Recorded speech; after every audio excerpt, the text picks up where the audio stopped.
Sir, ఈ steel plant ప్రజల సెంటిమెంట్తో ముడిపడి ఉంది కనుక దీన్ని మనం డైరెక్ట్గా ప్రైవేట్ వ్యక్తుల చేతుల్లోకి అప్పచెప్పలేం సార్. మరేం చేద్దాం? ముందుగా మనం ప్రజల దృష్టిని మళ్లించాలి. వాళ్ళలో వాళ్లే గొడవలు పడేటట్లు చెయ్యాలి. దానికి మనమేం చేయాలి? మనమే ఒక సమస్యను సృష్టించి ఆ సమస్యని పత్రికల్లోనూ టీవీల్లోనూ విరివిగా ప్రచారం అయ్యేటట్లు చూడాలండి. ఎట్టి పరిస్థితుల్లోనూ స్టీల్ ప్లాంట్పై చర్చ జరగకూడదు.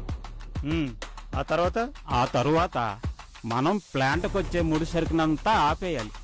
ఇనుపు ఖనిజాన్ని, బొగ్గుని ఆపేసామనుకోండి, ప్రొడక్షన్ జరక్క ప్లాంట్లో ఎంప్లాయీస్ కూడా జీతాలు ఇవ్వలేని పరిస్థితి ఏర్పడుతుంది.